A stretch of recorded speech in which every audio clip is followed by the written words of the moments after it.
All right, headquarters, listen, we need everybody over here. Send me anybody you got. We're sending everybody. SO's also en route. Take it easy. Everybody's en route. We're coming. Lieutenant off the wreck, we still have people inside this theater, and we setting up a perimeter right now. Stand by. All right, headquarters, we are making entry. We have reports of first hall to the left inside the theater. He's in theater 14, I'm advised. Okay, we just advised the suspect shot himself. What number theater? We're in the theater. 14, number 14. We got one subject down. We got several more victims inside. Suspect is down. Suspect is down. We have several more victims inside with gunshot wounds. Headquarters, we need multiple Canadian. Number 14. Number 14. 331 Tango. Dispatch, we need ambulance. Get EMS here ASAP. They are. They're coming. We got additional 4 or 5 victims in number 14.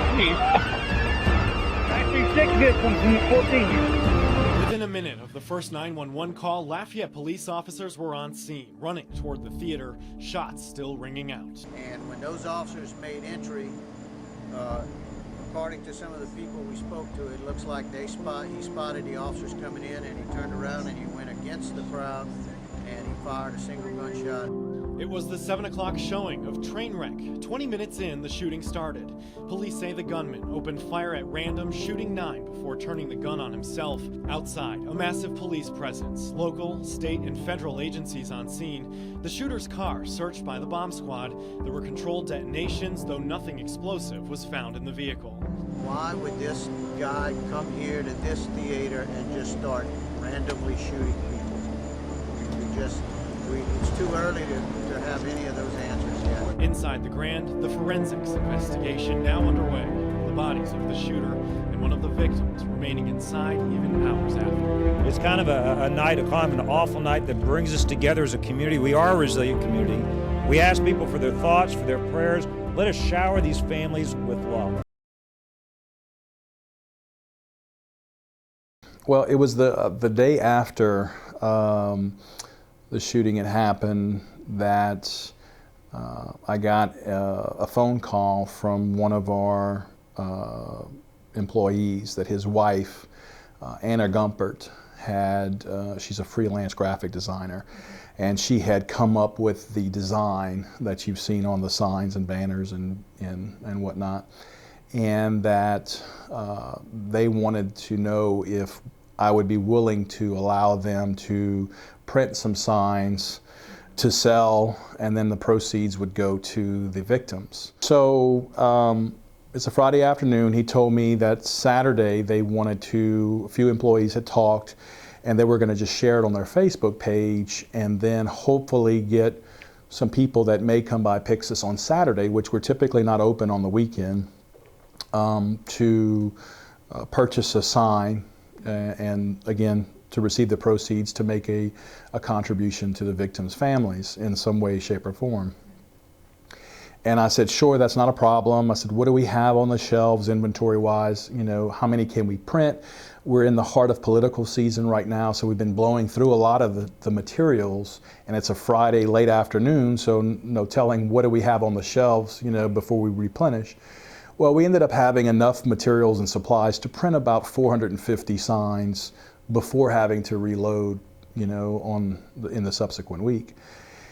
And so I said, perfect, just, you know, go ahead and share it, you know, do what you're going to do with that. And then if y'all are willing to show up at Pixis and handle the traffic, you know, for what I envisioned a handful of people coming to buy a sign, then that's fine. You know, that'll work. I'll be willing to donate, you know, and if you guys are willing to come and print, you know, great. I think we need to do something like that. So I'd be happy to do that. Well, he called me back a couple hours later and he says, I think we might have, you know, bit off a little more than we could chew. He had over 1,800 shares, over 1,800 shares in like less than 2 hours. It should be free for us.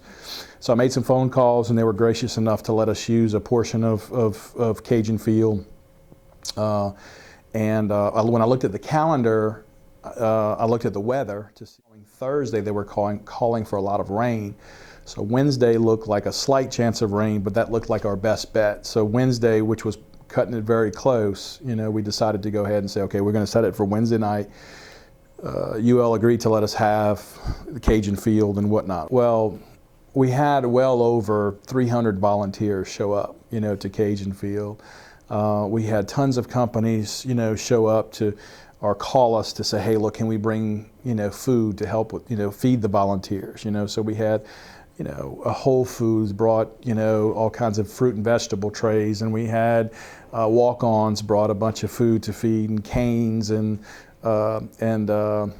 Nunu's brought sausage and boudin, and and then we had a bunch of different companies bringing ice chests of water and stuff, and Lowe's stepped up and brought a bunch of people, and they helped us with some box trucks to move signs from here to there and to help with selling signs and different things. And we're proud to say just this past Friday or Friday before last, we wrote over $260,000 in checks, to the victims.